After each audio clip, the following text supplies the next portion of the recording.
Hello, everybody. This is Amy with the Two Hills and Area Community Wellness Coalition. And today I am with a coalition member, Chelsea Dadensky.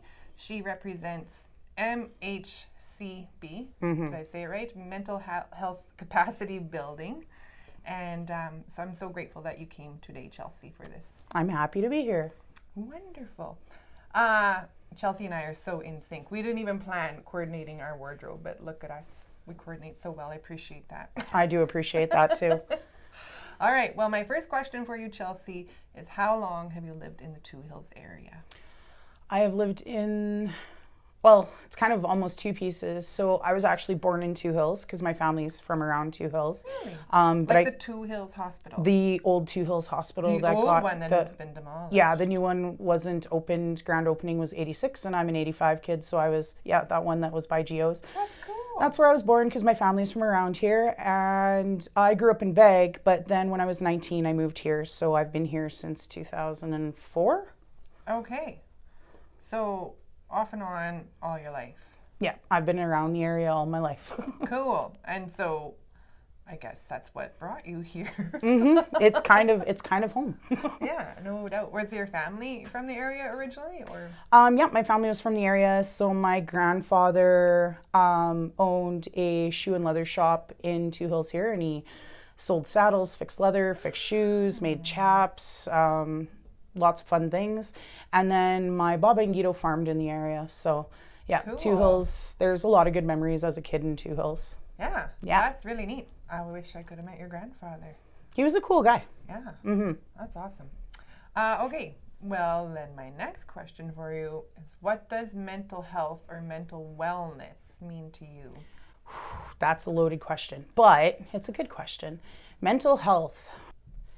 Mental health to me is basically being in a state where you can live your life in a productive way, I guess. That doesn't mean that we don't have bad days, but being able to overcome those bad days and having resilience and just being self-aware. Maybe that's the big thing, being self-aware. For me personally, my mental health and my mental wellness is very connected to my self-awareness and how I'm feeling inside, what my emotions do to me, how I react to my emotions and the things around me. So being able to process your emotions and your feelings and being able to keep functioning or doing what you need to regardless of your circumstances or any negative feelings that you're experiencing, like not letting them keep you from life.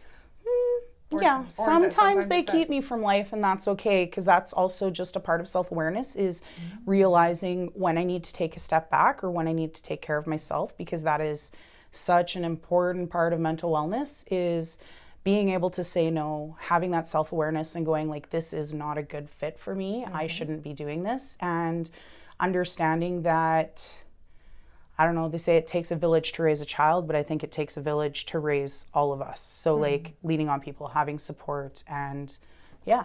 Right. Okay. So the key piece for mental health for you is being aware, self-aware, and then doing what you need to take care of you in that moment. Exactly. That's a great answer. Okay, cool. Well, this is March 1st, and so we aren't wearing masks today, but we are, what do we call it, an endemic right now? And so, but COVID has been long. How has COVID affected you and your family? Wow. COVID has really been long. Oh, COVID has been difficult, and I think one of the main effects it's had on me and my family is just kind of that stress response. So we go into something like a pandemic, and that can be very traumatic, and then there's a lot of fear, and so that's where that whole self-awareness can come in, because generally fear causes our bodies and our brains to react in different ways. So for my family, it's just been a struggle to stay okay because you never know what's going to happen the next day. You never know what the next announcement's going to be. You don't know what you're going to be missing, what family you're not going to be able to see. So it's been very up and down, and it's been hard. But I think just, keeping on top of that self-awareness, understanding when me or my family need outside help or outside support, being supportive of each other has all been very helpful. So maybe, I guess, we've learned some lessons. I think one positive thing is that people are more comfortable talking about their mental health in a way than they were before COVID, because they're all like, actually, we're not okay. And that's okay. There's a reason for it. And well, I think it broke maybe it broke the stigma and maybe broke mental health out of the box, because I think prior to COVID, what was happening is I think there's kind of a disconnect between like mental health and mental illness. And a lot of people, when they hear mental health, they right away think mental illness and not realize that the two are separated, because mental health is our health. It's our physical health, our emotional health, our spiritual health. Like it's all those healths. And so people generally, I think, thought pre-COVID that if I wasn't in like diagnosable mental illness, then everything was fine, and not realizing that all the challenges we have day to day, because we had them before COVID, that those come down on us, or they bring us down. All of a sudden, everybody was in a really, really big challenge, or we are. I hope not. I don't want more challenges, but everybody was in a huge challenge. That was a huge trauma, and we were all in it together, so it became okay. And I hope that keeps going, because our brains are a very big, important part of who we are, and we need to take care of them. Yeah, I love the saying, 5 out of 5 people have mental health. 5 out of 5 people do have mental health. We all have mental health. Yeah, it's just a part of a holistic view of us. Okay, well, when you are going through difficult times or challenges, what are some strategies you found to be helpful? I use a bunch of different strategies, and it really depends what's going on and what moment I'm in.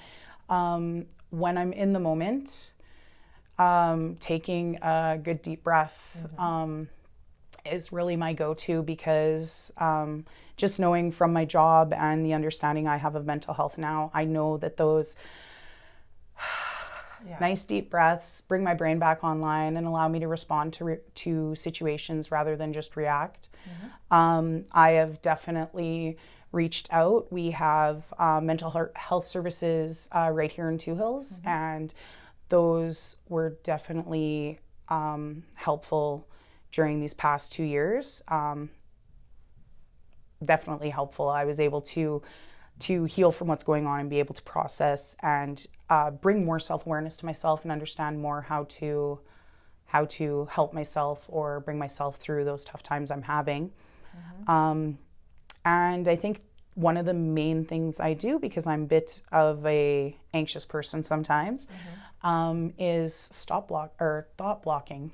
Thought blocking. Okay. Thought blocking. What is thought blocking? So thought blocking is basically, and I feel like a lot of us have these, is you have that little like negative voice in your head, and it's the one that jumps in, like maybe after this interview I will ruminate or I will chew on everything that I've said all day to be like, oh, I shouldn't have said that. That was, you sounded silly. Like, so it's very negative, and it's usually directed at ourselves. And thought blocking is just actually kind of stopping and telling myself to stop, to go, that's, not all of our thoughts are true. Yeah. Right? Like, and we are not our thoughts. Yeah. So being able to stop myself in my head and go, Chelsea, that's not true. That didn't happen. Yeah. That's not what people think of you. That's thought blocking. And it's really helpful. And it helps when I'm shooting on myself. When I'm like, you should have done this, you should have done that. Stop shooting on myself, and I just stop, or thought block. Yeah, that's brilliant. Okay, so taking a deep breath in the moment, reaching out for supports as you need them, and thought blocking. Thank you. Those are excellent strategies. Very helpful. Okay, one more question for you. It's a random one, although, well, I've chosen it specifically for you because Chelsea has a really beautiful voice. You could go back and watch her Christmas video of her singing. It's lovely. I thought about making you sing for us. Oh, that would have been on the a spot. duet. We could have done a duet. That would have been fun. I don't think we can do it on the spot. We might come back with a duet for Oh, you. we could. Someday. We could. But my question, I guess, will be for you. If you could only listen to one song for the rest of your life, what would it be? I don't even know the answer to this for myself. That is hard. I don't think I can pick. But then if the option was that I couldn't listen to music anymore, then I would have to pick. So it would have to be, I don't know. It would have to probably be like some really long classical piece that I could like take the chunks because, you know, you get those like That's really smart. long symphonies and like symphonies have all those pieces. They have all those different emotional pieces. So it would probably be some symphony. I'm not up to date on my classical composers, so I can't like That's be like. a very interesting answer. That's a good answer. You're a clever girl. Okay, well, what's your favorite song then? How about that? I don't have a favorite song. You don't have a favorite song, do I? Yes, I do. I don't think I have a favorite song. I like so many different genres and songs. You must it's have hard. some song that is special. What's a special song to you, Chelsea? Oh, I guess if Yeah, a special there we go. song A to special me, song. it would be The Sun Will Come Out Tomorrow from Annie because I love musicals. If I could like, I guess pick myself up and put me in a different life, it would be working like musical theater, whether it's on stage or even in the back. Play Orphan Annie.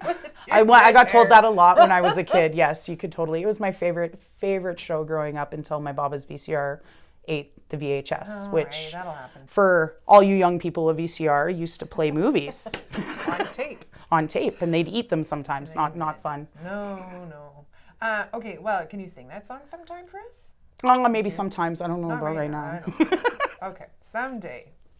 Someday. right. I sing it. It's one of the ones I sing when I'm walking through the hallways at school and stuff. It's something that I seem to carry into my work spaces. When Chelsea's traveling between places, I sing random songs, and that's one of them. That's wonderful. I like that about you, Chelsea. All right. Well, thank you for joining us and sharing your excellent strategies and your perspective. I appreciate it. I appreciate being here. All Thank you very much for having me. right. My pleasure. Take care, everybody.